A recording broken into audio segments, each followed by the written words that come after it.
gosh. What Good is Steven at? evening and welcome to Sporlitics, where sports and politics mix and mingle. I'm Stacey Johnson. Joining me tonight is Aguna, the Nigerian moderate Republican, No Keith, evil scare. the constitutional conservative, Stephen, the independent thinker, and my cousin Todd. Tonight, we've got a full show for you. CNN reports that rockets or missiles reported to have landed in Poland near the Ukrainian border, killing 2 people. Does that mean, as a part of NATO, we will be going to war? NASCAR with Steven. He's here to tell us all about it. But the question also is, did your vote make a difference last week? We'll discuss the voting outcome state by state, important races by important races. The Nets backed off of hiring Ime Udoka amid the Kyrie Irving controversy. The 2022 United Nations Climate Change Conference said that the world is experiencing climate chaos. How does that affect you? And specifically, how does it affect the meeting that President Biden is having with Chinese President Xi? I hate to say it. The Philadelphia Eagles lost to the Washington Commanders. You see, I'm still wearing my Eagles shirt backwards with my Eagles green. And Steven has on his, oh my gosh, what do you have on, Steven? Your Washington Commanders jacket. I'm not done. And I have on an Adidas sweatsuit. Okay, this is my intro. If we're talking about what everybody has on. The Eagles are the last team that are no longer undefeated in the NFL. How did your team do? Virginia running back Mike Hollins is in critical condition after Charlottesville shooting.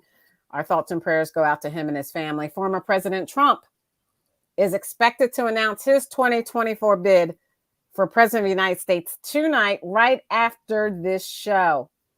Sports Illustrated says it's the end of the World Cup as we know it. Aguna will tell you more about that. Cruise ship with 800 COVID positive passengers docked in Sydney. COVID is still alive and well, and more if we can fit it in. First up, Stephen, tell us what's going on with NASCAR. Well, NASCAR is over this year. In February, in late February, we will have what we consider our Super Bowl, which is the Daytona 500. And it's the most prestigious race of the year. If you win it, even if you're a big name or a no name or a rookie, it doesn't matter. You will have the best year ever because you will go on all of the talk shows, even shows that have nothing to do about racing or sports, because you will be celebrated. It's the biggest race of the year, and it's the most fun. Anything can happen, and it's a great way to start. I hope they never change it. They made a lot of changes in NASCAR, and I hope they never change this, because if they do, it will be the end of NASCAR. They've done this for decades upon decades upon decades. It's since the beginning, and this makes it a lot of fun. This is a good time. But did you have anything about Formula One, Stacey? Oh yeah, did you want to talk a little bit about Formula One? Well, the Formula One cars, they're in Europe, and they are super fast. They're faster than the cars I talk about, and the drivers are great. They're just as great as what we have here. But see, they're in Europe. I don't believe there's any Americans in Formula One. There hasn't been for years, because you basically have to grow up in it. This is why in NASCAR, it's generally mostly American people who've grown up into racing, and they can spend their life at tracks and they can get homeschooling. Well, people from this country, when they're 10, 12 years old, would have to have a real yearning for driving these cars, and their families would have to move there into Europe, in different countries, whatever country, and then they'd have to get acclimated to the entire system. It's easier for our people here and their people there, but these cars are amazing. They can actually, because of the G-force and the speed and the way they're engineered, they can drive upside down. They could have a whole race upside down, theoretically, if they wanted to, because they grip the road so much. If you watch these cars and the way they grip the road and the way they make the turns and road courses, it's so impressive, and it's so much different than what I'm used to with NASCAR. These cars are absolutely tremendous, and it is a lot of fun to watch. And when NASCAR's gone for till February, there's different races and different things that I can get into, and I can get into Formula One. They even have an EV one, which is an electric car, and they just sound weird, but they have a distinct sound that's just really, really crazy. But they fly around too. They're insane, and they're all over the world. So racing is Formula racing. One. Mm-hmm. So Formula One, we'll have you start reporting on that regularly. Formula One. Okay. Right? They have a championship. All racing packages are the same. They're going to have the same kind of deal. Their own kind of deal, but it's similar in a lot of ways, but it's a lot of fun. And even though they're all foreign, they all come from different countries. They have different personalities, and it's pretty exciting. So yeah, I'll do that. So what were you saying, Cousin Todd? I just want you all to see just that I watched some of that race, Formula One, and it was an Italian guy. I noticed there wasn't so many white Americans there, which was refreshing. Yeah, I told you why as well, because you kind of have to be born into it. You have to start at a really young age. Just like Laguna's kids in soccer and stuff like that. If they in football, you have to start at a really young age if you want to get into it. Well, anyway, it seemed like it was a black guy. He looked black to me, but he was probably mixed.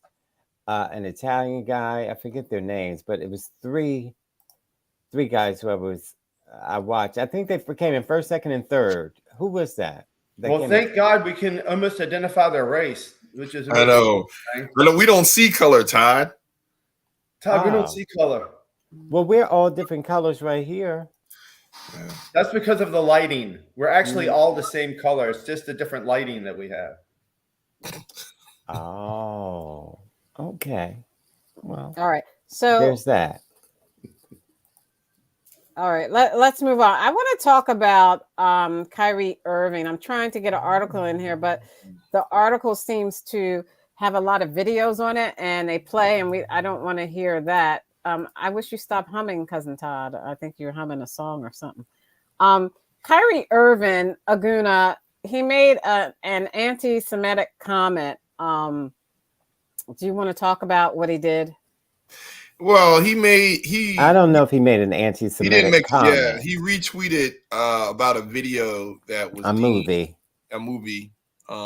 that was deemed anti-Semitic, and then he came out with an apology, talking about how he's still evolving and understanding and learning and things like that. So, I mean, one of these things, there's two sides of this argument, right? One is the free speech, the other is this like cancel culture type thing where you can't say certain things against certain demographics of folks, primarily the Jewish community. So it's become this whole, media blitz of what's appropriate, what's not appropriate, what's, the backlash and what that should be. And so, it all started with, of course, with Kanye, and it spilled over with Kyrie soon after Kanye. And you see like the different things happening with endorsements being pulled and things like that.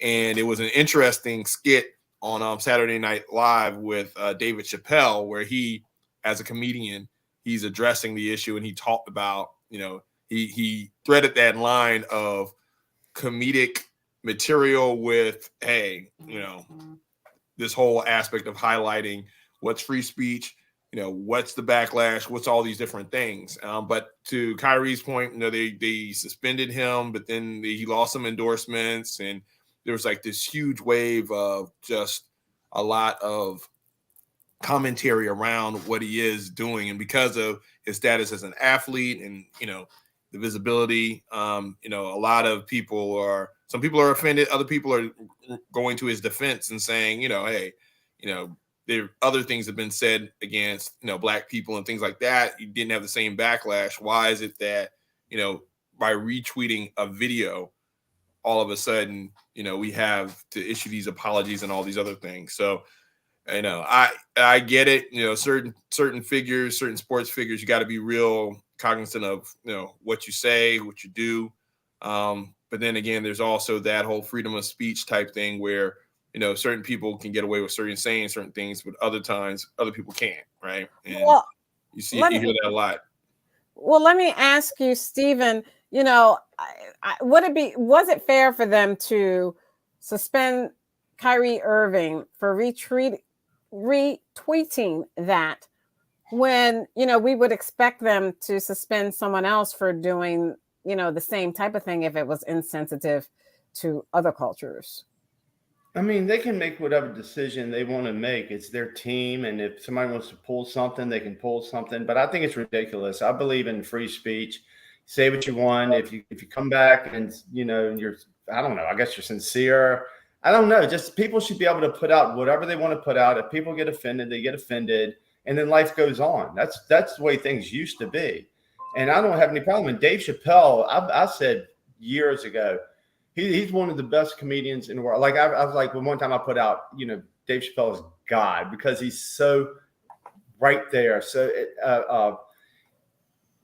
the most humorous person I know, and he's so smart, and he gets it. So it makes it so much fun for everything, and it makes a lot of good points because all of this, like Gunnar was saying, with cancel culture and everything else, it's so boring now. It's just. Nobody can have any fun. You watch, in general, nobody can have any fun. But if a basketball player puts something out, he can explain himself or whatever, and everybody can react to it the way they want to. But like Kanye's getting canceled for what he did. Well, he didn't even.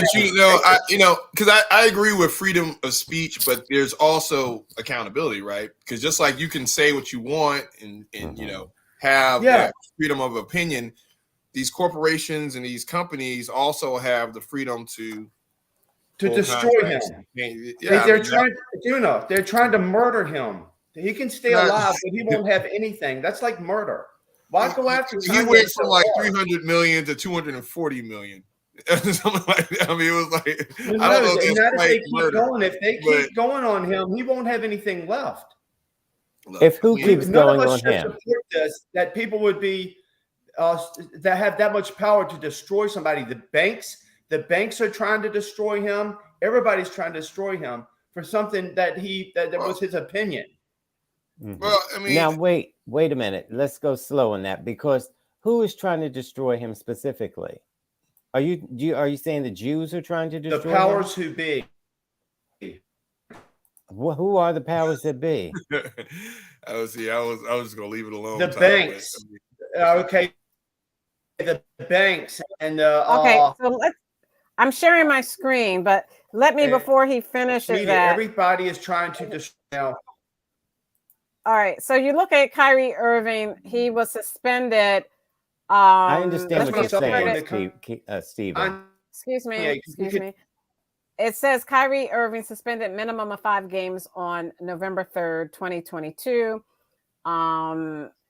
He's unlikely to play and now remains out Tuesday, which is today, 11/14/2022, 6:57 p.m. at NBA.com. They say he remains out of this game against Sacramento. He is bleeding losses of endorsements, so he's losing a ton of money. But if someone, Cousin Todd, was Caucasian in doing that about African Americans, you would be the first to say that should happen. No, ma'am, I would not. So don't put your Republican words in my mouth. When Kyrie Irving was acting up about getting his coronavirus shot, I said he couldn't play because he wasn't allowed in the building without the shot, which was fine. But to have his own opinion, and he apologized, let's move on. I don't like this cancel culture. Oh, now you don't like the cancel culture when it affects the African American person, but when it affects the Caucasian person, then it's all right. No, those are your Republican words, not mine. Those are your words and actions, ma'am. And it's not being Republican, sure ma'am. It is. No, it's not. Whenever there's crazy talk, it's Republican. Whenever one person does it against one person, it has to be done against the other. Wrong is wrong. It doesn't matter what color you are. Wrong is wrong. That's what I say. But you're a Republican, so you say one thing and do another. But nevertheless, And what you say, and we don't even know what the hell you are. We don't know if you're a Democrat. We don't know if you're a Republican. and We don't you know if you're never independent. will. So stop calling names, and you can't even I'm be not anything calling in names. You're a particular. Republican. Chameleon. You don't So- even know what you are. Make up Like your I- mind and be something. No, ma'am. Of course Yeah. not. Then stop talking about people. So But anyway, so let me, Wait, does anybody actually see the video that Kyrie was talking about? Does anybody No, understand? and That I can't didn't- play that. I would love to play it, but I can't. I was play it. looking for it. I couldn't find it. Yeah, I mean, didn't and look for from it. what I hear, because again, I haven't seen it, but it Nor have talked I. about some of the content and why it was deemed anti-Semitic, and part of it was about the lost tribe of Israel and being from a certain region of Africa, being the true Hebrew Israelites, that type of thing, and that is deemed as okay, that's anti-Semitic because it's going against some of the Jewish doctrine when it comes to their history, right? So part of it. Well, wait a minute, but then that would be, I wouldn't understand that either. I wouldn't understand it, and I can understand how he didn't understand it. Right. So that's what you're I'm saying. his So part of ignorance- this, so you're saying his ignorance led him to Well, do wait a something minute. like I that. don't know if that was ignorance or truth. No, he doesn't Yeah, why understand it. can't he have Ignorance his means own you don't viewpoint understand on it, the Todd. You subject? said you don't Wait. understand it. but Wait a minute. Say this That again, means you don't know Stacey. he understands it. No, he because understood you it have one these- He had way. his own viewpoint. you have the Hebrew Israelites that are always all over the place, talking and confronting people and talking about the Bible and talking about a lot of that, and so and a lot of that, from my understanding, again, I may be wrong about it. I don't. Okay, my understanding, they talk about how they are. So the don't make original Jewish people. Aguna, don't make an ass out of you and me and everybody on the show. Oh my Know God. what No, you're I talking mean, about. Go look, on. here Go we go. on, Aguna. The Yes, bottom line of finish it what is you're there's a saying. different aspect of history Yes, it is. that is based on their doctrine, and they're saying that Yes. because it goes against what Jewish people believe is deemed anti-Semitic to a certain degree, because they're Right. saying that Right. the Jewish folks are not No, but it's- necessarily perpetrating the true, they're lying, they're doing that type of thing, but Right. because the real Hebrews come from Africa, But from if a the- certain if- part of the Nile region, that type of thing. Feel a Right. way. You can't hear you're you. breaking Yeah, but if up. the black people feel like it's a different way, can y'all hear me? Yeah, now. Can you hear me? Something about black people thinking If black people differently. feel like it's a different way, then they're allowed to have their own opinion and their own feelings and thoughts about what they think is right. And no one should be slighted or upset about it because they're looking at it from a different point of view of what they believe is right. Everybody should have their own religious rights to say and then practice the religion that they about. If they feel that way about it, then it's because it's not. But here's the thing, because again, when you look back at what happened during World War II and the Holocaust, and you look at some of the events that led up to it, and some of the prejudices and the prejudice and some of the anti-Semitic things that were going on and snowballed into what became the Holocaust, it was all about different doctrine and different perceptions around the Jewish people. Because again, in Europe, where you look at Western European history, the Jewish people were scapegoats for centuries when it came to not only just ancient Rome, but all the way through the Dark Ages, Middle Ages, those type of things. So, it just snowballed into this whole genocide that happened during the Holocaust. And it was all because there's different opinions and different aspects of what history was. So now, fast forward to today, there's a heightened sensitivity to those types of conversations because of that. And so where Kyrie Irving, again, maybe he knew, maybe he didn't know, but not knowing some of the detail behind or some of the history or context behind the movie, I could see where he may be, ignorant to, how it impacted someone. And that's what he said in his apology. But unfortunately, part of that is little too late, because again, you got to be very careful, especially if they're. Oh, you don't have to be that careful. He thought one he's thing. a brand, He though. was just he saw this movie and he wanted people to see it to get another opinion and see if they believed it or not. I don't Again, go but for this. Todd, again, Nailing people to the this cross. is not. It's not like me, you, or people on this show talking. You know, when you're talking about Kyrie Irving, he's a brand. He's probably his brand is incorporated. He has staff just because he's Kyrie. Our Irving. brand is incorporated. Right. Well, again, yes, we're incorporated. But at the same time, we got a multi-million-dollar brand, right? And so, again, unfortunately, when you have that type of situation, you have to be accountable. You got to be thinking ahead. You can't just think about me as an individual. That's right. That type of thing. Right. There's certain, liabilities associated with that. All right. So let's look at NBA.com. As you can see on the screen, Memphis right now is going on against New Orleans Pelicans. Los Angeles Clippers at 8:30 against Dallas. New York Knicks at 9:30 against Utah Jazz, and 10 p.m. I can't get the screen all the way over. San Antonio against Portland, right, Aguna? Yeah, and I'm trying to see if the Sixers play today. I don't think the Sixers play today. I think it's tomorrow. They don't play today. Let's see. I'm going through there. I don't see that they even play tomorrow. I thought according to this. Let's look at today. If you look at the screen. Oh boy. Okay. I just there's no Serena on here. No, it's just that I wanted to finish that topic out, and Stacey just flipped before we ended it with a period. Because we're still talking about the NBA. Yes, but we're not talking about him anymore. Point. Yeah. Hold your point, and let me find the Sixers. Hold your point. On the 16th. They play on the 18th. Okay, they play on the 18th. They play the Bucks. That's going to be a good game. Sixers are at 500. Let's see if we can, continue some of the momentum. All right, here we go. He's been playing very well since he came back. Friday, 7:30. Okay, Cousin Todd. Now, go ahead with your point that you were holding.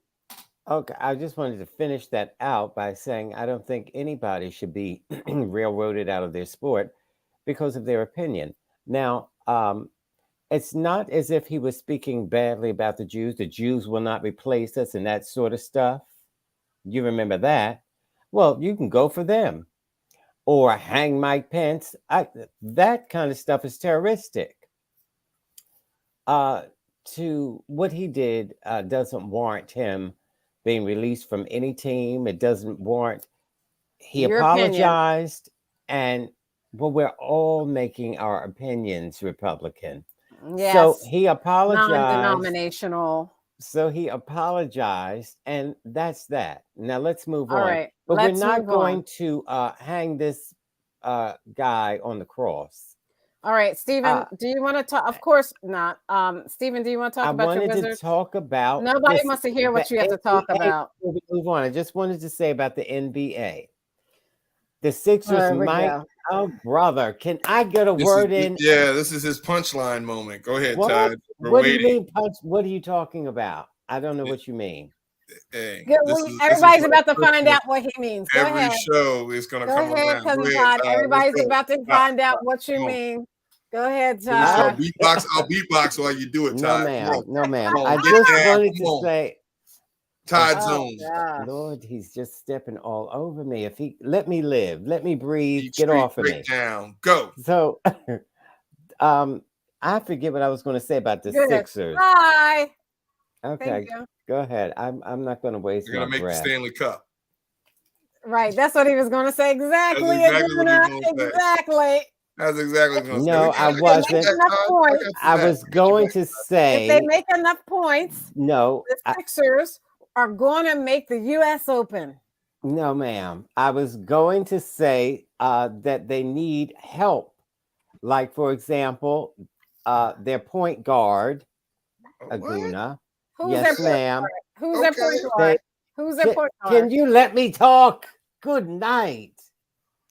The point guard should be released, and they really should get Randall Cunningham to come in and replace him because you need that kind of power up front. Now, and not only that, what a waste. Yeah, what a waste. But that was a good one. You took us down in a different direction that time. Yeah, but you're learning. You're learning. If they would get Randall Cunningham and a few of the other guys like Vic Michael Vick to Right, be you're a wasting point our guard, time. or Michael All right. Hey, Nas, how you doing? Michael Gosh, Vick how you to doing? be a point guard and Michael Sam's to help him, they may win the Stanley Cup. Michael Sam. right. You said Michael Sam? Yes, of course he said Michael Sam. Oh What did my you think he gosh. was going to Yeah. say? Hey, Nas, how Before you after the doing? book. Hey, what's up? So, do you want to talk about anything NBA before we go to Steven's Washington Wizards? What do you want to comment on my comment? I guess the Kyrie situation. Yeah, we were talking about that. Yeah, well, it's good to see the NBA PA kind of step up. You got the statement from Jaylen Brown. You got the statement from LeBron. And basically everybody's like, okay, this is getting ridiculous now. It looks like this is an ego issue where you're just trying to make this dude kind of get on bended knee. And they're looking into legal ramifications against Joe Tsai and the Nets because, this is getting out of hand. Like, we all know Kyrie is a YouTube scholar. Therefore, Stacey, you cut him off. Say that. I'm sorry. Say that again, Nas. I hit the wrong switch. That was my fault. I'm just saying. Oh, like we all know Kyrie is like a YouTube scholar. He watches videos with scary music and he believes just about anything he sees on the internet. So, not the sharpest guy in the world. But, like, it's not mean-spirited. He's not some kind of evil racist or something like that. So an apology should have been enough. And what the Nets are doing now is ridiculous. So I'm glad that NBA PA, Player Association, Jaylen Brown and LeBron have made statements. And looks like they're going to try to get into some legal things with the Nets if they're going to continue to do this, where they're coming up with all these ridiculous things, saying he has to go through all of these steps before he can play again. Yeah. Just cut him, let him get his money, and let him go somewhere else if another team wants him and finish his career. But this is like, Overkill. This is some ego stuff from Joe's side, the owner of the Nets. So, now people are coming for him and his record with Alibaba and some of the situations in China as far as human rights violations and unfair labor practices. So he's getting some heat on himself now too. So, this story is kind of playing out in a better way now. Hopefully we get some action on it. So then I have to ask you, because a commenter wrote, if you can look at our screen, they said Kanye was right. So they're trying to say Kyrie Irving was, really getting the information from Kanye. So do you agree with our commenter that says Kanye was right? Anyone? No, Kanye is a ridiculous person too, a more ridiculous person than even Kyrie is, and some of his stuff is said intentionally. He was purposefully making those statements to get the reaction that he got. I don't think he thought the reaction was going to be as powerful and swift as it was, but he was making those statements on purpose. Kyrie is just a dude who watches YouTube videos. And when they were asking him about anti-Semitism, he wouldn't say no, because in Kyrie's mind, he's like, yeah, I'm a Semite. I'm a black Hebrew. You know what I'm saying? Like, it wasn't anything malicious. It's just he really thought that. He's a YouTube scout. Yeah, he's a YouTube scholar. Okay. Know anything. He really thought that. Thinks he learned. So you're saying he's not too smart? No, he's not saying that. Genius, the things he's able to do. He has different context to what he was studying. Show the genius in him, but think about what he spent the majority of his life doing. His father was a professional basketball player. The majority of his time, like when you watch him dribble a basketball, that is more than 10,000 hours of practice to be able to do what he does. So think about how much time he spent at campus on Duke. He was only there for 2 semesters, didn't really, one and done. So like, how much do you expect this guy to know as far as things like that?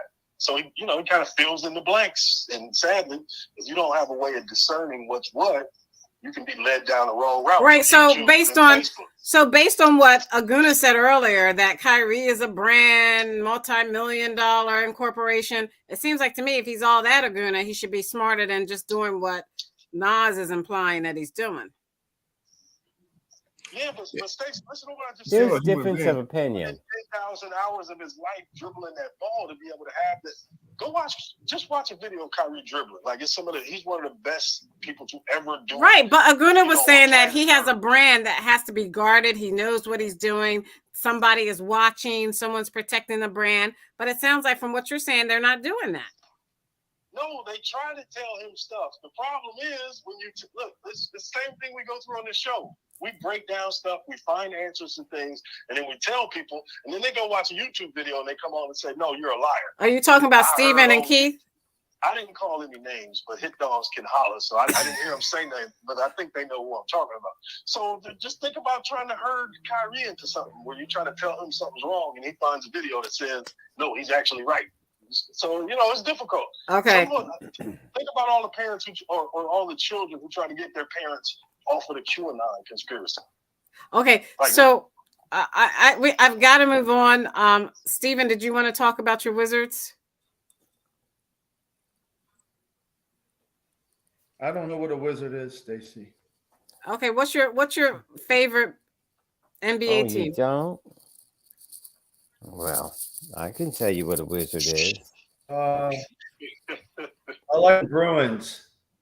Copycat. Okay, The thank you. Boston We're going to Bruins. move on. Okay, do you want to talk about No, man, this is better I don't than want to you talk said. about the Boston Bruins because then I have to talk about the Philadelphia Flyers, and I'm not prepared to do that right now. But if you want to mention a little bit about the Boston Bruins real quick, you can, but we got to move on. What about the Bruins? Oh, no, We shouldn't talk about hockey. no. You He should was talk about just hockey. copying I off was of just me. making a joke, like He was, cousin. Okay. I was being So- cousin Steven from. 50% of listeners by somebody mentioning hockey. 50% of listeners just hung up. Okay, so Aguna, World Cup in FIFA. Why is it not going to be same anymore in Qatar when they're asking? Qatar wants to know if people are homosexual, heterosexual. They're not too. Their Qatar is not too LGBTQ plus accepting. Is that what that's about? I thought it was about, when it comes to the U.S., they're expanding. They're actually going to expand it to 48 teams versus 32, which, originally it was 24, but, with the influx of African nations, there is the fact that we have it in the Middle East getting hosted, and, they were showing some of the accommodations for some of the tourists that are supposed to be there and things like that they didn't look very accommodating. But again, when you have, this is one of those things where if you choose a country to host the World Cup, this should be part of the selection process, right? But with Qatar, the selection process was riddled with a lot of controversy with bribes and all this other stuff. So there's an asterisk around the fact that they even got it to begin with, which they probably paid a lot of money for. And so when you have the World Cup in a country who, is Islamic and there's church and state are pretty much merged. Those are the law of the land. So they're not going to be as embracing as with LGBTQ as we are in this country.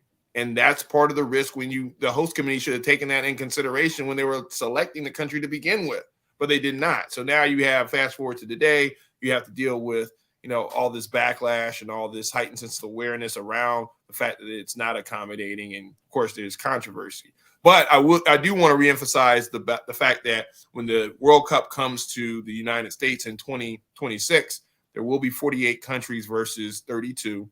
And what this does, like what happened back in, I believe, in the early 80s when they went from 24 to 32, it brings in a lot of additional, it brings in more countries.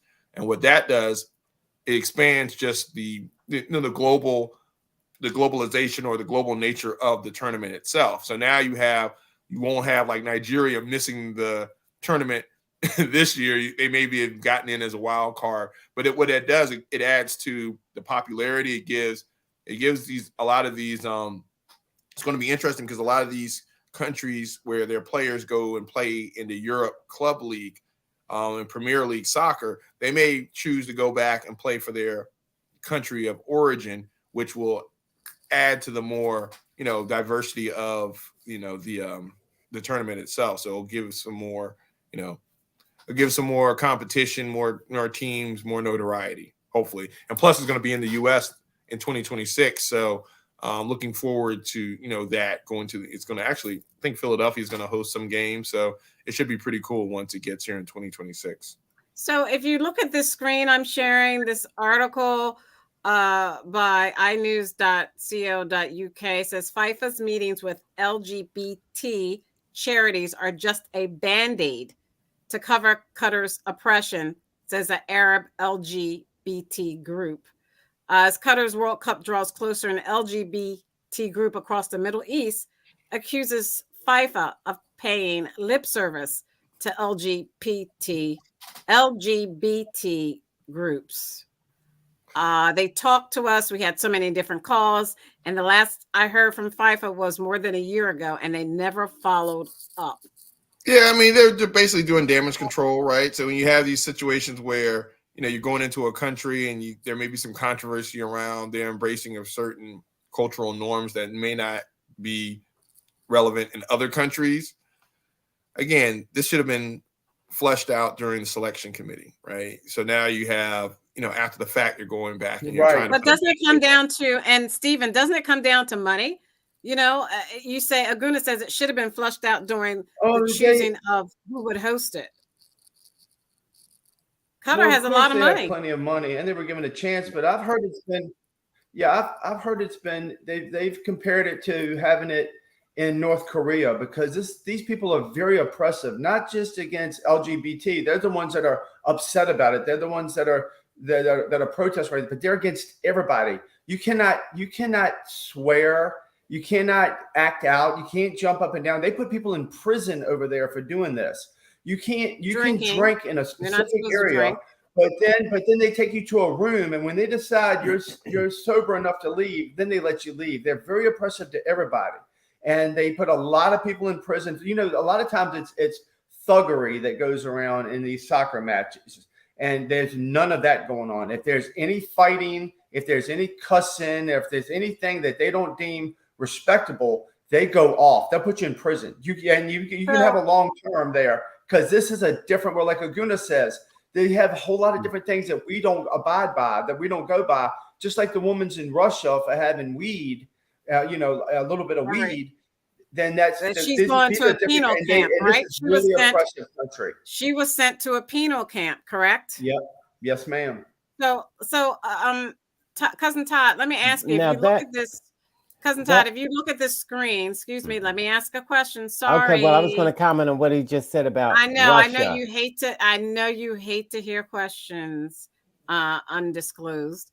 So this group called AWA has thousands of members throughout North Africa and the Middle East, providing an online platform where young LGBT people can securely communicate.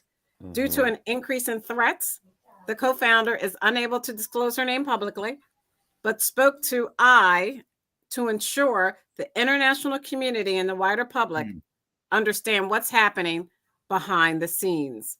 You would think in 2022, this is no longer necessary. You would think that. Unfortunately, it's just the way it is. There's nothing that the United States can do about it because the United States are a bunch of hypocrites anyway. But it's just a tragedy that in the year 2022, we're still going through this unnecessarily. That's it. Okay, Nas, any comment before we move on to the big NFL? Yeah, well, the United States isn't doing this. The United States is cool. LGBT couldn't have a better home than the United States. Yeah, that's. Wait till Keith comes on here. But the reality of it is, it's easy to grandstand and say, hey, this country is repressive, they do these things, when ultimately the answer is still always you can put pressure on your own government. You can't actually change anything in Qatar. So the easy answer is USA, England, all these other countries who actually think this is ridiculous that they're doing this, they can just drop out of the World Cup. Okay, the answer to that would be no, they're not going to do that. So I don't believe that they actually are tied to their own convictions. So it's easy to point at Qatar and talk about their hypocrisy, but if you're not willing to do any action towards it besides mouthing things, but you're still going to participate just because of how much money is involved, then to me, it means nothing. Because ultimately, if they wanted to do a big demonstration or show activism over there for the LGBTQ community, you know what? Qatar is so cash invested in this now, they can't stop you because they can't stop the tournament. This tournament has to go on. They put a significant portion of their GDP into this tournament. It has to go on. So if you really want to go at them, you actually can. You'll be able to pull off all kinds of things that wouldn't normally be allowed during the World Cup because the country is depending on this World Cup being pulled off. So, things can be done. But, yeah, I'm really not here for the whole, look at these backward people over here. Look what they're doing. Well, why are you going? Because the teams have invested so much time and energy into training and playing that it's like a train that's already started. You can't really stop it. Why did we not go to Russia during the Olympics that year? True. Like the Carter administration. You see what I'm saying? True. Convictions are convictions. Pull out. All right. Force their hand. Let's talk about the most important sport in the world right now. Let's start with Stephen. I really don't want to hear it, but go ahead, Stephen. This was the game. The Washington team, whatever you want to call them, whatever names you want to call them, this is the best victory they've ever had. They took down a team that was undefeated, that looked like they could never be beat. They were 11 and a half point underdog, and they took this team and they bullied them. They beat them on the line. They had an offensive line. If you look at the game, our offensive linemen look like they outweighed the defensive line by 75 pounds on each man. They just ran the ball, beat them that way. We have Heineke now, which we should have started with Heineke. That's so easy to have started with him, but we took in Wentz, and we're willing to give you Wentz. I know A.J. Brown now has an ankle issue. We'll take A.J. Brown. We'll give you Wentz back. We'll give you Wentz back. You don't have to give us. You don't have to give us anything else. Trash and your treasure. Wentz is our trash. It was the best game of our new coach's time at the Washington team. This was a very great victory. The team played great. Heineke, I think everybody can love Heineke no matter what team I got a question. They're behind because he gives it everything he has. He's such a super underdog, and I really do believe in a couple. All right, let me ask you a question. He may be. All right, let me ask you a question, Stephen. Stephen, let me ask you this question: how did the Commanders' offense execute so well last night, but they're 5-5 for the season, or when they were executing, they were 5-4 for the season? Yeah, because they started out with your garbage Wentz. Wentz never should have played. Heineke should have played the whole time. I wonder what their record would be right now if Heineke had started. He's a much better quarterback, but for some reason, the people who are in charge wanted Wentz. They wanted to pay him a ton of money when we had the man on our bench. Now he's got 3 wins, and they understand he is the man. The whole team loves him. The offensive line is playing harder for him than they would for Wentz because Wentz is a statue. He doesn't get along with the people. Heineke does. Heineke's a man of the people. They love him. They see how hard he balls out. He does everything he can on every play, and he's so excited. And his favorite player was Brett Favre, and he kind of reminds me of a little bit. He's going to screw us up. He's going to throw an interception every now and then like Favre did. But he has the tenacity to go out there and do anything. He has no fear. He's excited constantly.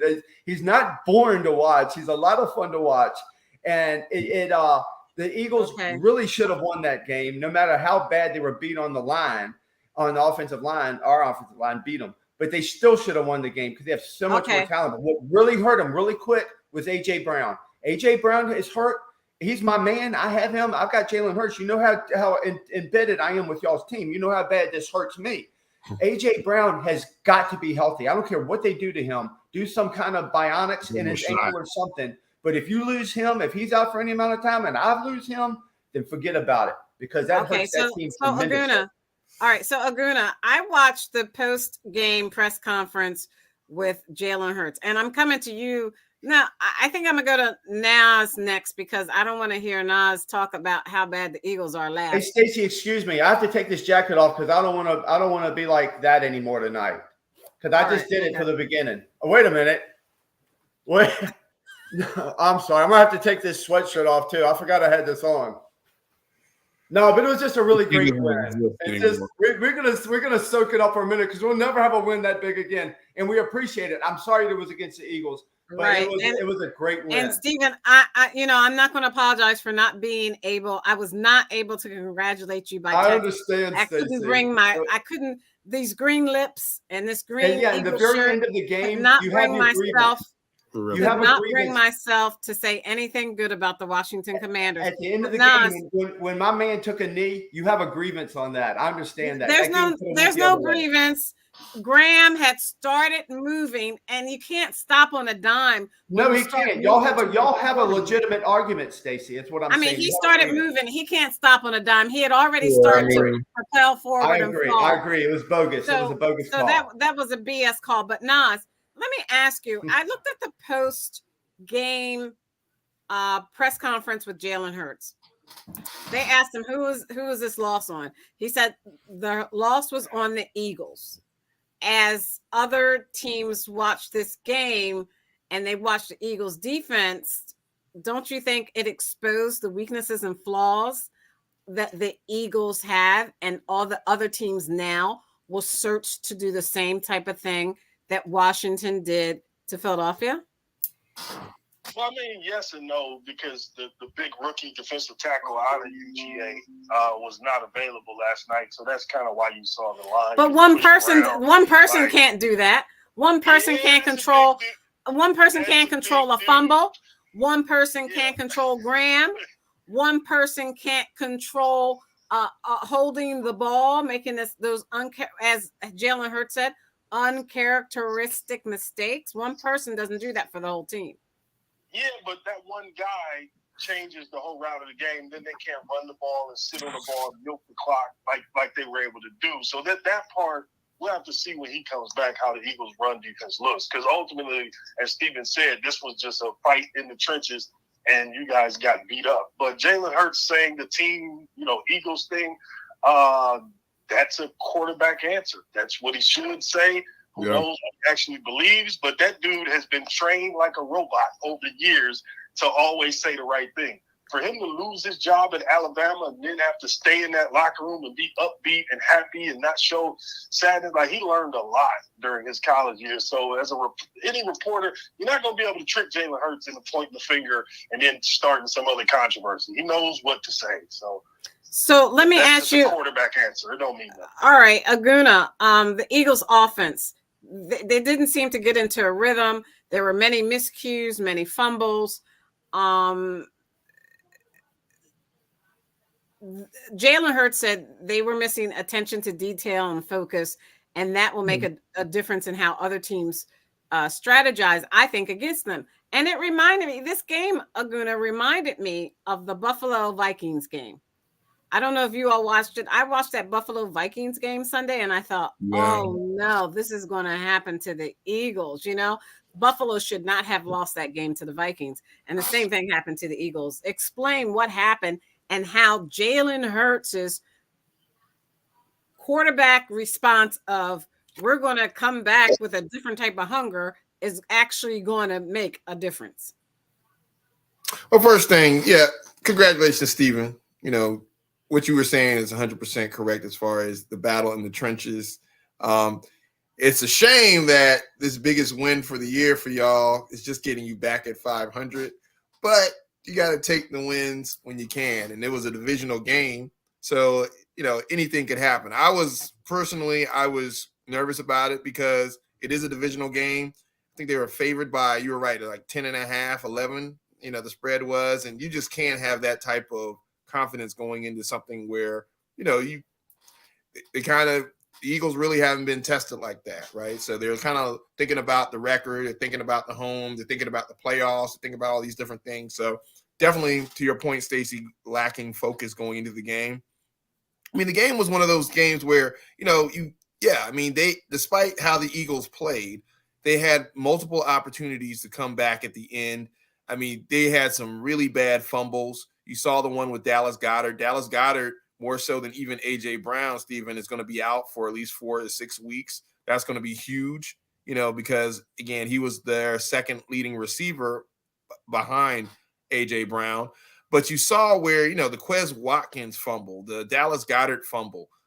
There were some missed calls by the ref that were controversial. I know the one at the end with the roughing the passer, got a lot of flack. But, again, it shouldn't have came down to that. Also, you look at the face mask that didn't, that hurt Dallas Goedert. The refs. That's baloney. That's baloney, Agruna. What are you talking about, baloney? That's what happened. That's football. The call by the ref was wrong. The refs make which call? Incorrect calls. Which call? Because there are a lot of wrong ones. Which one are you talking about? The face mask call. The no call. That was a no call, right? That did not no mean, call. They missed it. That did not cause he still fumbled the ball. The fumble at the end of the game, in which that guy picked up that ball and scored a touchdown. I'm not talking about that. I'm talking about the Dallas Goedert I'm saying, don't make excuses. That was a fumble. I'm not making excuses for these like silly, dumb mistakes that What's they're calling excuse? It's what happened. It's what happened. Okay, they got and Jalen Hurts was right. They didn't pay attention to detail, so their playmakers didn't make plays. Right? Dallas Goedert made a fumble. You saw Quez Watkins. He clearly caught the ball. Then he fumbled the ball because he didn't see the Redskin defender coming behind him. You saw that the other interception by A.J. Brown. Jalen threw it into double coverage, but he had an opportunity to catch the ball. He kind of fumbled a little bit. The Redskins got it. So it's one of those things where, the Eagles were off. But to Redskins, that was beyond being off. Let me finish. That was beyond being off. That defense was beyond being off. On the other end, you had the Commanders, who were very efficient on third down. I think they made us like 12 for 21 on first down. They were running the ball. Robinson, who you remember got hurt in the gun, got shot, right? He was just pounding the ball. Gibson and Robinson came back. They were a little healthy. They were pounding the ball. You had 5 yards on first down. You had 4 yards on second down. You had 3rd and 1s that were manageable. So Heineke didn't have to do too much. And unfortunately, to Nas's point, with Jordan Davis being out, for extended period of time, he may be back by the Titans game. You didn't have that rotation. Milton Williams is not Jordan Davis. And then you had Fletcher Cox playing too many snaps, and you weren't getting, and Hargrave just wasn't getting the penetration that he normally does. He was getting held a lot. I was at the game. I saw him getting held a lot. But at the same time, you can't rely on the refs to make those calls. So you got Fletcher Cox in there doing multiple series. He's getting worn down. You got a very efficient Washington running game. You got, and let's not take away from the passing either. I mean, Darius Slay was getting smoked. McLaren was, and Dotson came back. Or was it Dotson or Samuels that came back? But either way, they were smoking these guys with the play action because the running game was so efficient. Okay, so, and then we have Dotson. L. Dickerson, Dotson. left guard. L. Dickerson, Dotson left came guard back. for the Eagles, saying his play is horrible. He doesn't even know how he's on this team. How do you have a 5-4 Washington team come to an away game in the Philly house, in our house? You look at the game. Beat us like they stole something. And then all you keep doing is making excuses. What's wrong with you? Like I said, there's no excuse. Take off those Bottom line of it is, glasses, it wasn't a Aguna. blowout. Take off It wasn't a those glasses, blowout. Aguna. They were still Take in off the those game. glasses, Aguna. You're No. not I can seeing tell straight. you. No. I can tell you, No. Stacey. We all I can tell you, worked up. Stacey. It's not. You Washington sound has a disgruntled there, tougher Stacey. team. The reality is, Washington it's the has NFL. a tougher team. We have a running back. We have a running back. Wait a minute. We have a running back. Get out of We here, have a- Steven. Wait a minute. We have a That running was back pure that was luck. Go ahead, carjacked. Aguna. He was shot in Nas, you both can in come his in anytime you legs. want.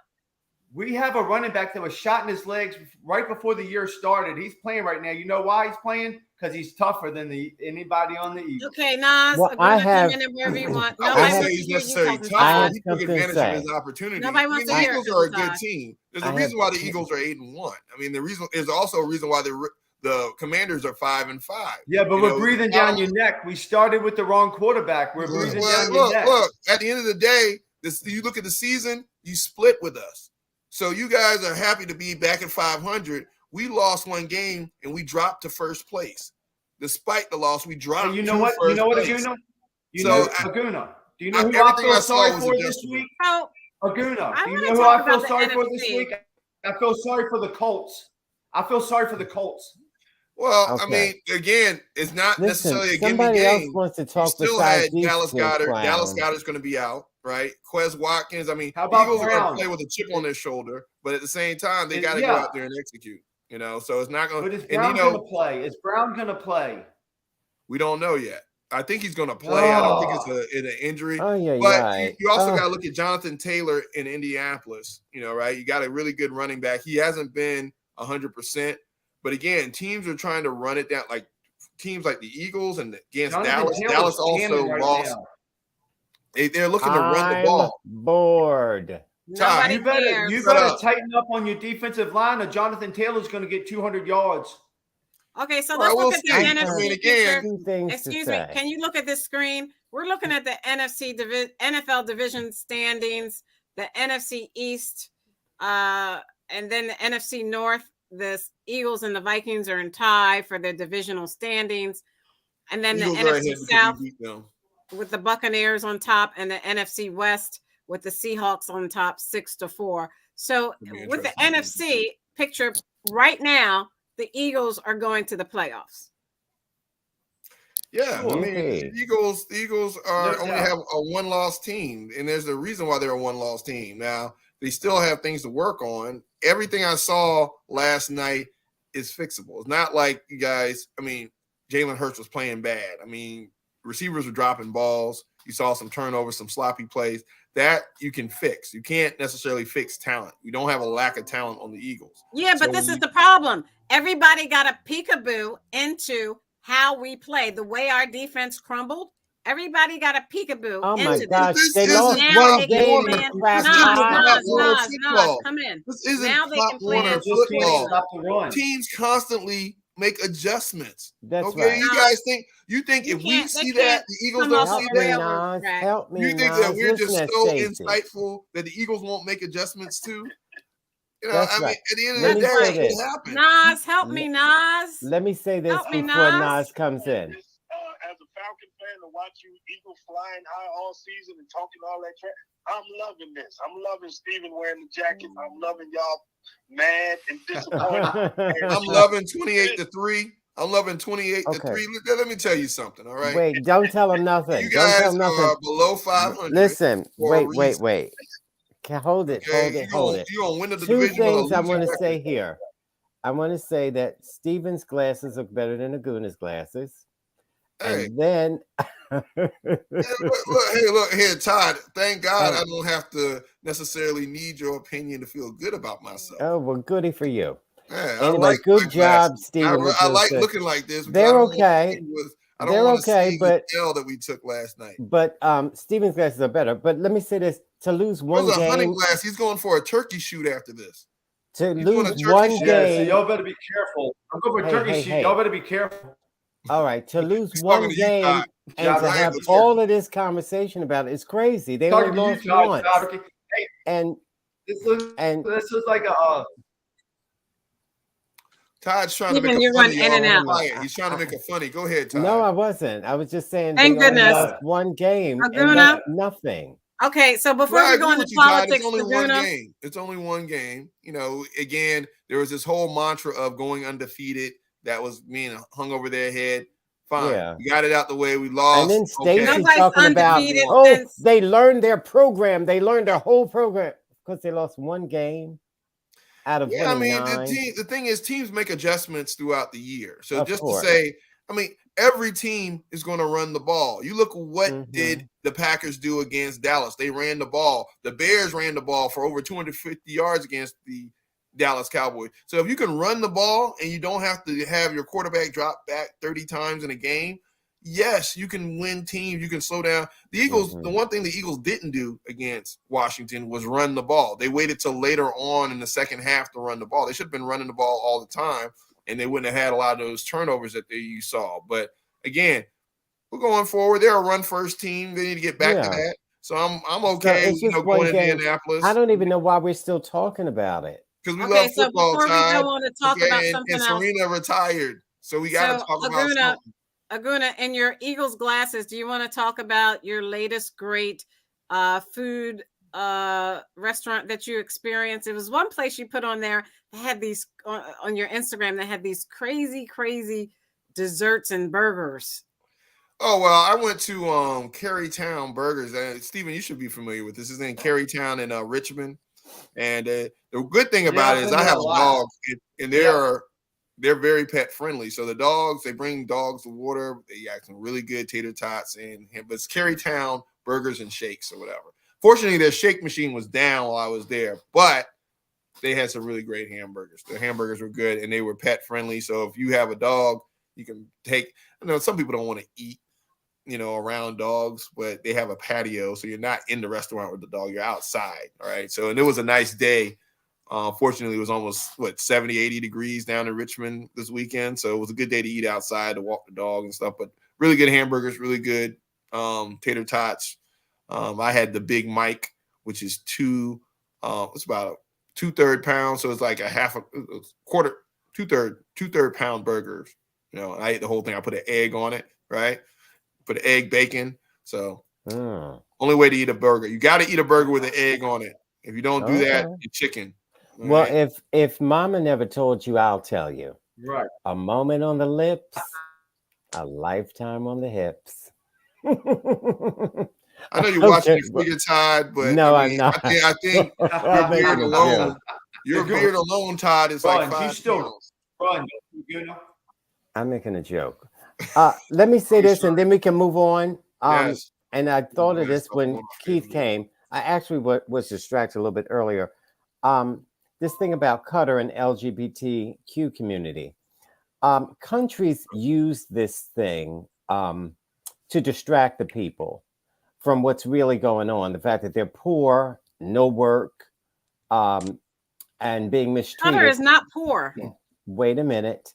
They use this, for example, like the Republicans use this in America to distract you. So they take their time talking about the LGBTQ community and the sports. The men are getting the sex change to play sports and all this kind of crazy stuff. All right, sorry, so you cannot use this to get Keith and Stephen Are you attacking? Are you attacking Keith? No, I'm just telling you the countries use these things so that poor people will have something to distract them so they can be mad about instead of the real issues. Thank you, undisclosed person, because you don't disclose whether you are Democrat, Republican, Independent, Green Party. You don't disclose nothing.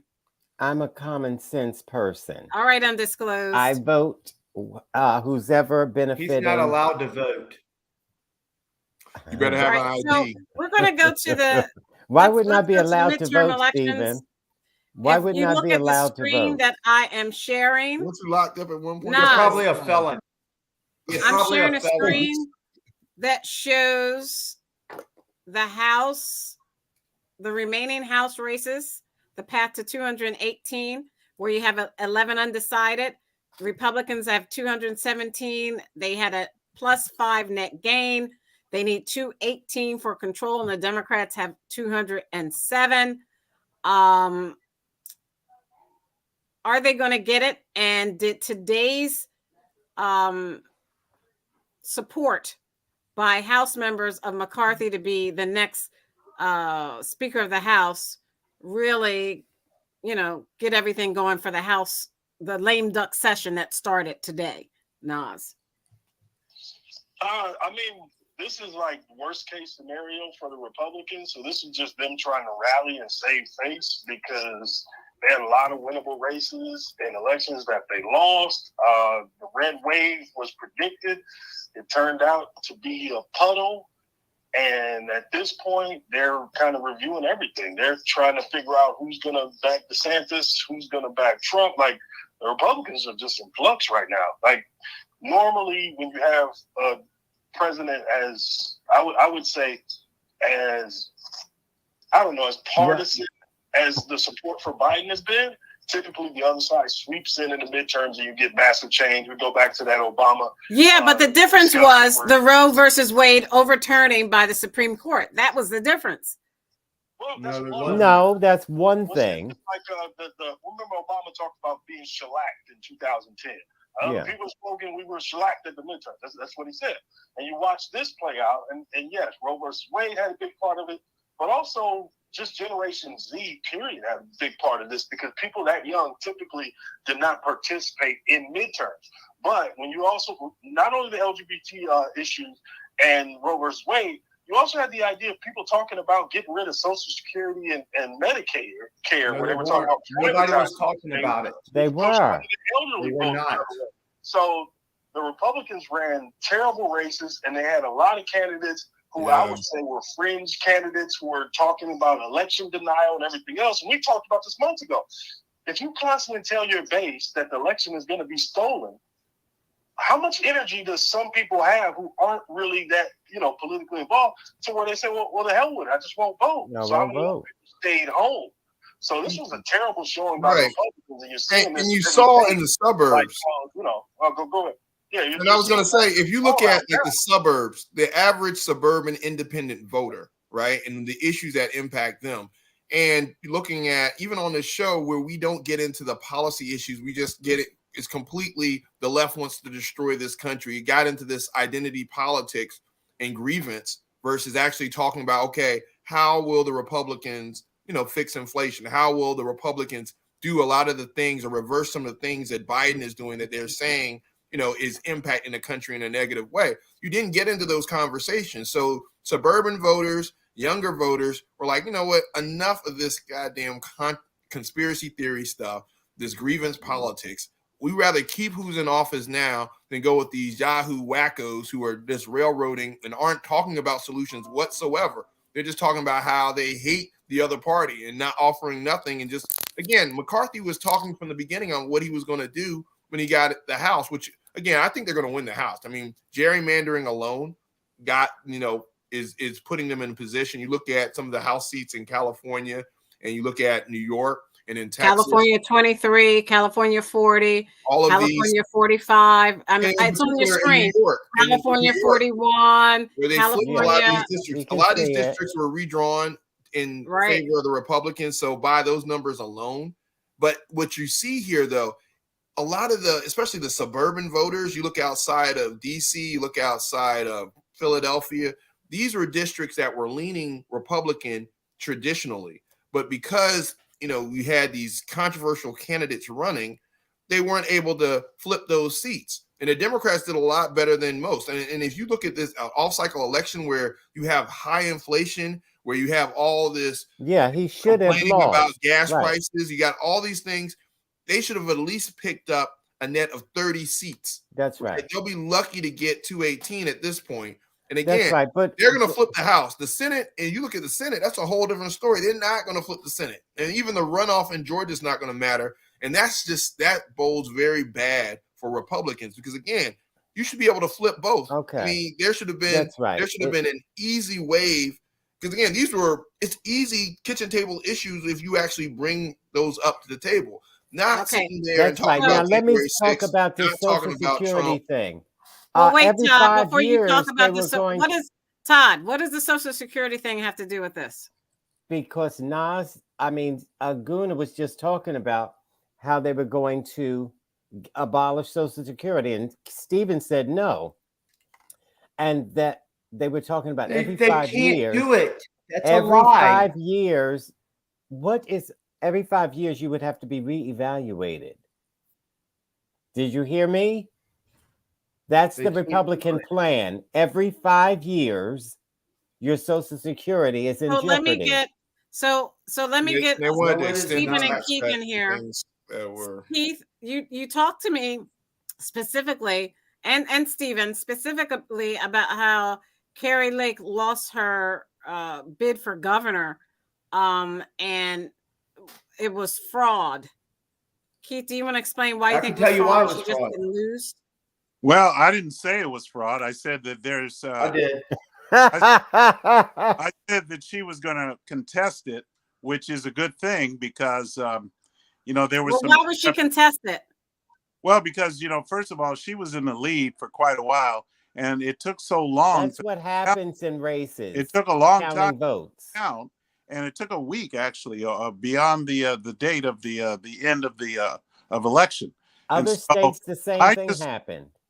Not in Florida. Florida counted 7.5 million votes in 5 hours. But anyway, they don't have all of those things in place that all these other states have. And it's really a tragic thing. I think that Florida is a good example of how we should go. And I think that should be our standard. But anyway. So what is that standard? What is Florida doing? Well, two things I want to make sure you understand, Keith, right? Because what you were saying happened in Pennsylvania, where they extended the voting window and they allowed for mail-in ballots. They're saying the complete opposite in Arizona, where a lot of those mail-in ballots came in for Republicans. And so what Carrie Lake was complaining about, and what's contradictory to what you're saying, is that, hey, you know what? There was a significant lead by the Democratic, candidate prior, and it shrunk as the more mail-in ballots came in, right? Because a lot of the mail-in ballots in Arizona were leaning Republicans because they were voting early. So you have two different divisions of thoughts here, where Pennsylvania, you said, was fraud because they opened the window. True. In Arizona, you're saying it's fraud because the window wasn't open long enough. No, right? I didn't because say. again, those mail-in ballots are mostly Republican in Arizona. I didn't say that fraud. I said Arizona was changed by the Republicans based on the last election, where they changed not only how long it would take, because they wanted to do I don't. I want to be clear. The Secretary of State's ability to oversee the voting, and then lastly, this idea that when something is counted changes the amount is some really circular elementary logic that I don't know how you guys are falling for this obvious. Well, I'd like to see if there are 10 votes on the table, and I remove 3 of them, and I only count the 3, and I walk back and get the other 7 later. Let me tell you this: I'm charge of counting. Wait a minute. Wait a minute. Y'all have to stop doing this, man. And this was really detrimental to your side as far as the election, because it hurt turnout. And at a certain point, y'all gonna have to work and say, okay, and you lose credibility when you sit there. And the process is clean, or just not participate. Okay, so if I lose, it's fraud. If I win, all right. Let me tell you what. Oh Lord. Let me tell you. FBI got him. In a lot of Republican districts, if you can hear me, I hope you can. A lot of Republican districts, people's machines were not working. This was on purpose. Name this is one. fraudulent. Name one. This is fraudulent. This is fraudulent. Name one. And Hobbs is in the control. Hobbs is part of the people who are in control of counting the votes. We need to have a new election. We have to take out the mail-in voting because this is not real. This is why it was fraudulent. Carrie Lake won. It was mathematically impossible for Carrie Lake to lose because in her district, in her areas where it's 90% Republican. What areas are those? That's not. Maricopa County, which is primarily a Democratic area, has 60% of the vote. 75%. No, Maricopa County has almost 60% of the votes. The country's going in the wrong direction. But for some reason, you believe, again, you made these accusations to me. Name one county. Of course, it was stolen. So let me name one county where the machines didn't work. During COVID, because we did during COVID, we do now is why the votes didn't go right. Wait a minute. Wait. Wait a minute, Stephen. If it doesn't get corrected. Yeah. Okay. Shut up, Stephen. This is not free and fair elections. This is not free and fair elections. Okay, so go ahead, Nas. You lose. That's why it's not free and fair, because you lose. It's not. I'm an independent. I wouldn't like it the other way, Stephen. And you have this new group who not only tells you the process is flawed, rigged, and not real, but also says all of those people are rhinos. They're the reason the party's in trouble and everything else. What incentive do those people have to vote for you? The Agunas of the world, the traditional conservatives who say, wait a minute, what the hell is this? I'm not voting for that. At that point, you're splitting your own vote, and then you're crying about turnout in a situation to where ultimately the Secretary of State in Arizona said my opponent is such a ridiculous person. I will refuse to debate her because she traffics in election denial and this idea She of couldn't debate her. journalists and attacking the democratic process. And The at a certain Democrats point, y'all got to grow deny up. This ain't every college vote. Okay, boardroom so where go you just ahead. yell So stuff. let Stephen finish his point. Go ahead, Stephen. The Democrats have denied every election, but the Republicans did it during Trump, which we have grounds to deny what happened. But Hillary did it. The woman in Alabama, whatever she did it, Georgia, the woman in She Georgia, raised $250 million. everybody's an election denier. She raised Everybody's an $250 election million. denier Let him finish. because we have proof. We have the Okay. receipts. We Take it know to these court.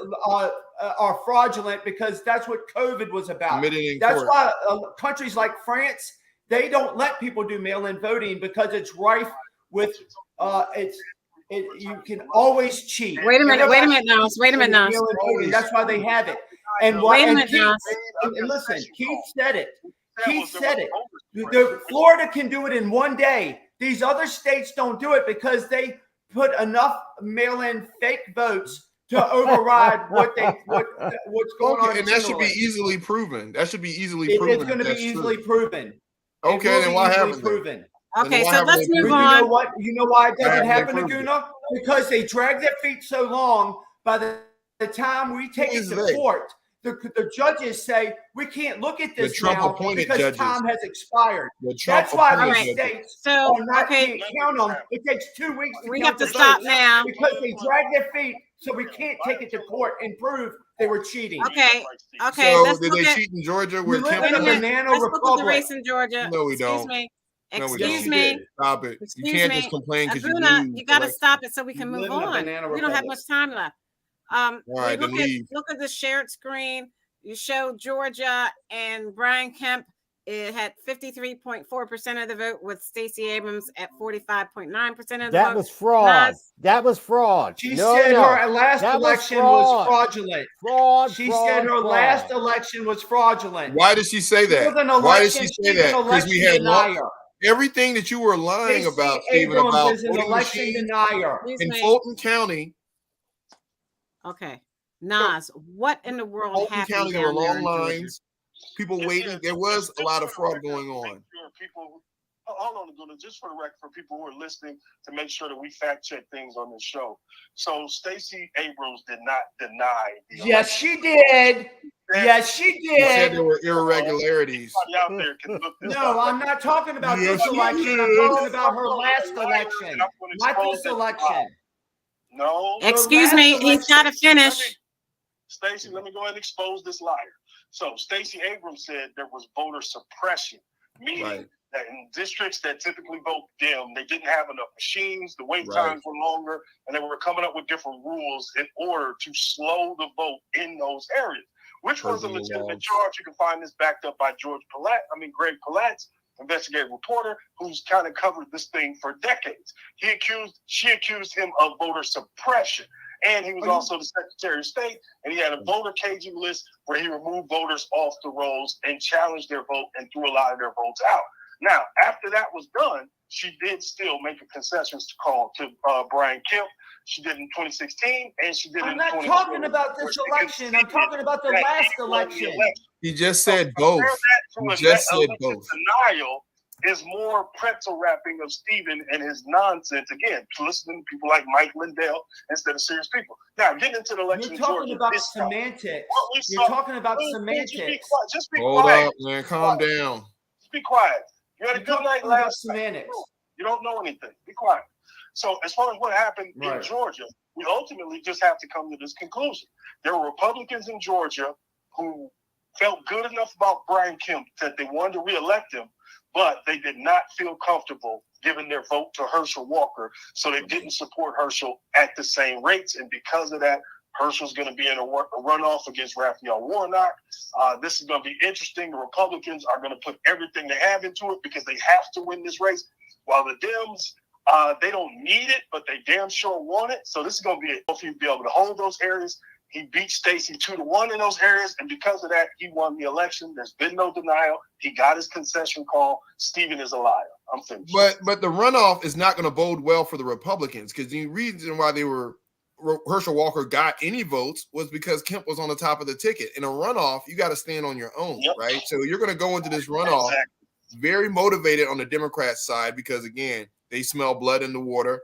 Herschel Walker's not going to have that top cover. So even though the Republicans may be in good faith dump a bunch of money into Georgia, they know that without a strong person on the top of the ticket, meaning the governorship being on the line, and if a person isn't motivated to vote for Herschel Walker and Kemp is on top of the ticket, you think they're going to go back and vote at all?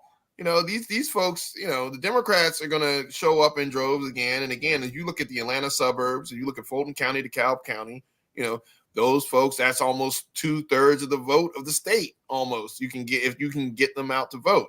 So this runoff, even though it's more, the Dems are playing with house money, it goes to show you, like Nas was saying, Kemp was on the top of the ticket. It should, for those that walk into the ballot booth and just vote straight. Okay, I got to move on, Laguna. This should have been a Kemp Herschel Walker victory, but they split the ticket. And you split the ticket like that, that shows that there's a messaging problem. That shows that the poor candidate being run. It shows a lot of things on the Republican side that they need to work on. Okay, so let me go on. I'm going through this NewYorkTimes.com races. Kansas Governor Laura Kelly, a Democrat, is vying for a re-election as one of the most endangered governors in the party. It's 49.5 to 47.4% against Derek Schmidt, the Republican. In Maine, Janet Mills, a Democrat, is seeking re-election against her predecessor, former Governor Paul LePage. And she is ahead of him 55.4% to 42.5%. Stacey, I just want to point out in Kansas, they're still counting the votes. They're still counting the votes. Let me keep going. Keith, I just want to point out in Kansas, remember they had that referendum on Roe v. Wade in Kansas that was on the ballot, right? So a lot of that turnout and enthusiasm, especially Kansas is traditionally a red state. So you see where, because Roe v. Wade and you have a Trump endorsed candidate, those type of things impact people's ability to go out there and vote. And some people are very highly motivated. We're running out of time. I got to move on. The country does not like the direction we're going. Why do so many people vote Democrat? Explain that to me. Well, not right now. Let me go over these races. Not right now. Let me go through the races. Excuse me. 75 to 80% of the American people do not like the direction this country is going. Stephen, according to a Fox News exit poll, not Fox News, ABC News. Okay, you guys have to stop. I don't have any time. I got to go over these races. Michigan, Gretchen Whitmer was challenged by Tudor Dixon, Republican. She has 54.5% over 43.9%. Nevada, Steve Sisolak, a Democrat, is being challenged by Joe Lombardo. It's 48.8% to 47.4%. Very, very close. Very close. New Mexico, Republican Mark Ronchetti is challenging Governor Michelle Lujan Grisham. It's 51.9% for Grisham and 45.6% for Ronchetti. In New York, Kathy Hochul, a Democrat, became New York's first female governor. She succeeded Andrew Cuomo after his resignation. She's seeking a full term. She is ahead of Lee Zeldin and hopes to become the first woman elected. And they're saying that she pretty is at 52.9% to 47.1%. Oregon, Tina Kotek, Democrat, over Christine Drazin. Pennsylvania, Josh Shapiro over Doug Mastriano, 56.3 to 41.9%. Texas, Governor Greg Abbott over Beto O'Rourke, 54.8% to 43.8%. Wisconsin, Tim Michaels is trailing to Tony Evers. Interesting. And I think that is it. We're almost out of time. In a few moments. What happened to that red wave that Stephen and Keith were talking about?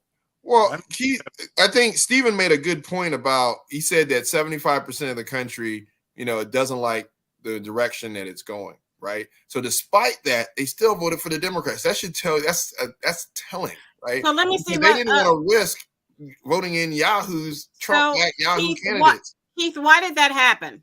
Based on what Aguna just said. Well, I have to say, Aguna's got a point.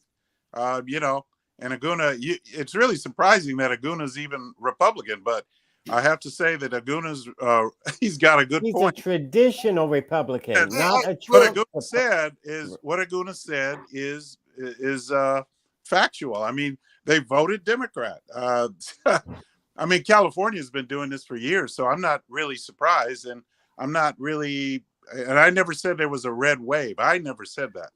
But I would just say that because I live in California, I've been dealing with these people for a long time. I mean, they voted on Proposition 1. We have a proposition that passed about abortion. So that passed in California. I wasn't surprised. We still have a mayor's race. We don't have a mayor in Los Angeles. The mayor is they're still fighting over the mayoral race. But they're both Democrats.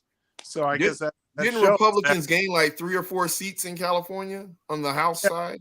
Yeah, but it's just, I don't think it'll make that much difference, really. Yeah, well, that's flipping the House. Even in New York. So you look at California and New York, those were areas where Aguna, you might agree with me on this. I'll say this.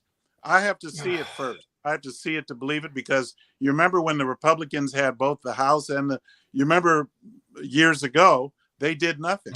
I mean, they did nothing conservative. Okay. Because they were part of the establishment.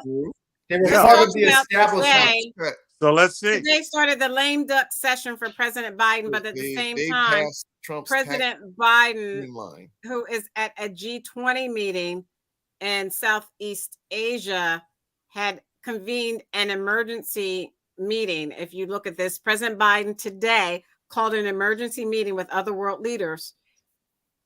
For what? Okay, you can see it. To discuss a Russian-made missile strike that reportedly killed 2 people in a village in Poland near the Ukraine border. Biden, who was attending the Group of 20 G20 summit in Bali, Indonesia, convened a meeting with the leaders of France, Germany, Italy, Canada, Spain, Japan, and the Netherlands, part of NATO.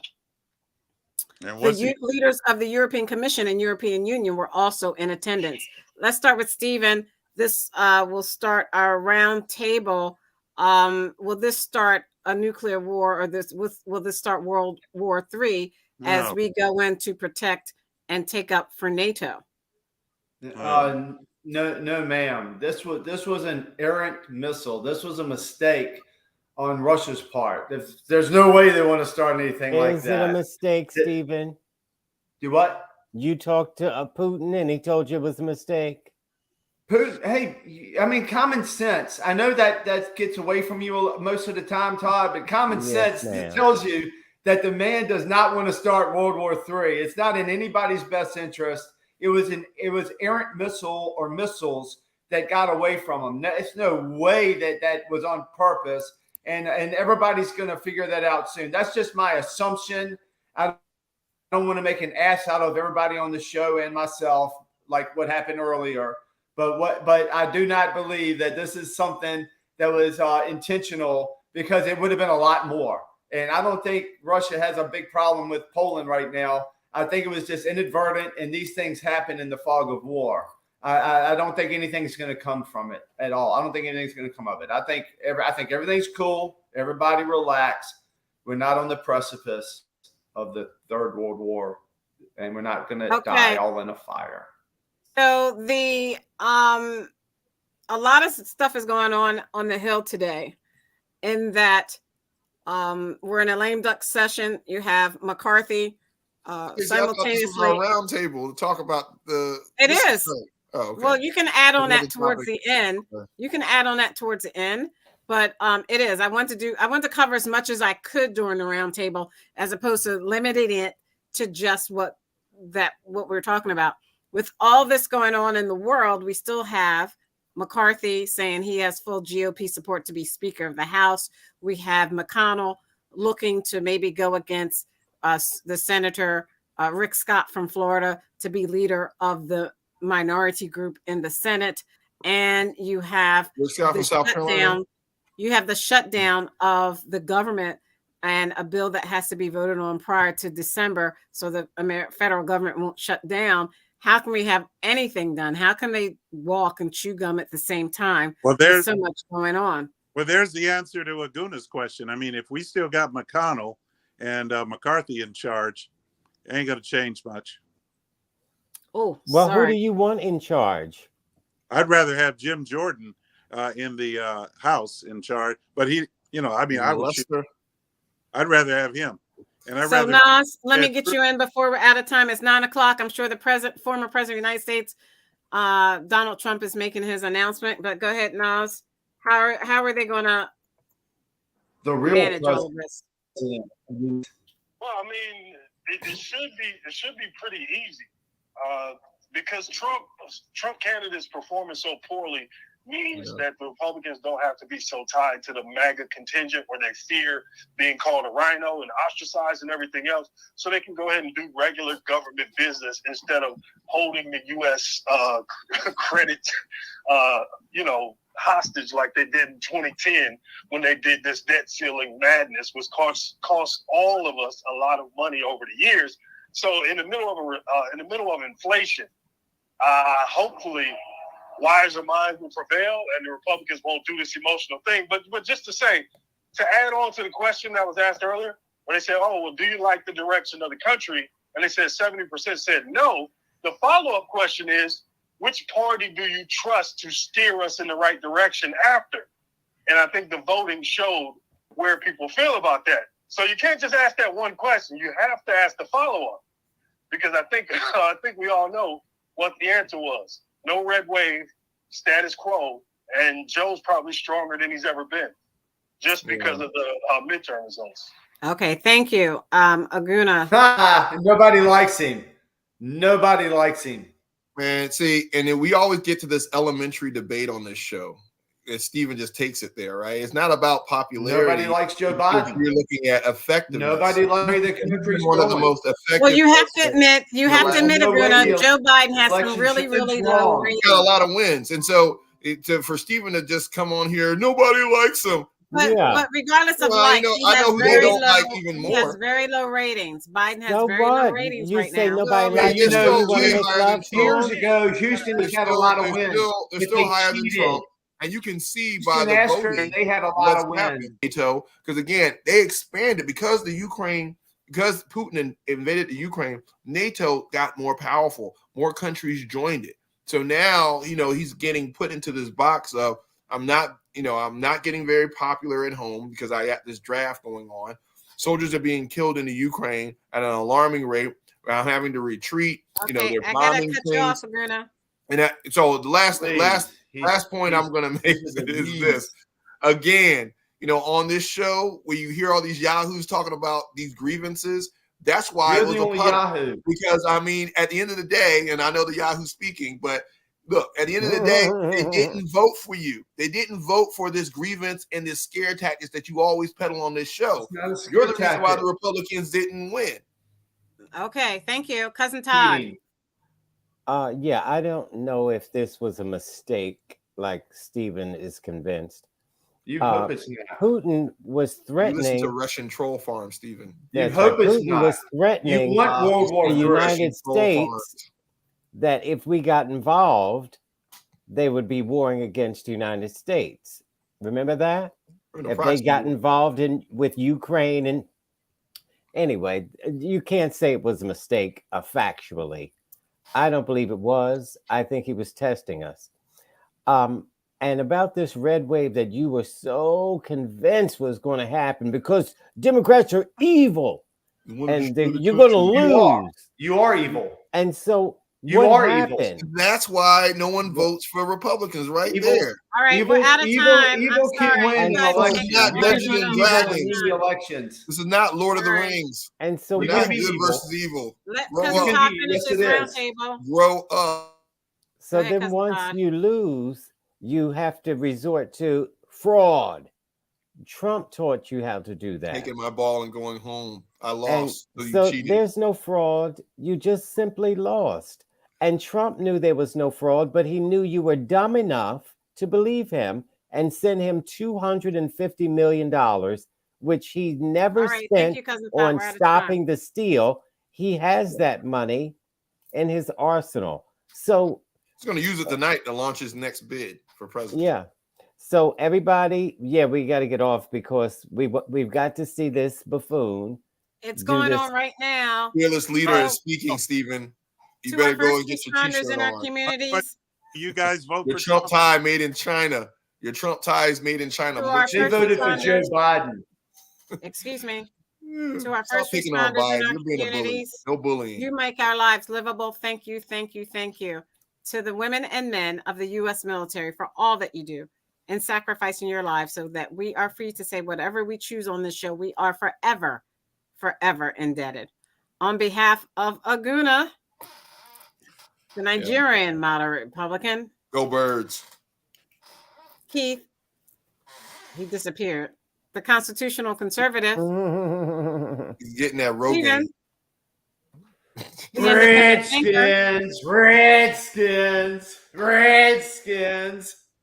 Jesus. Man. Redneck. Red.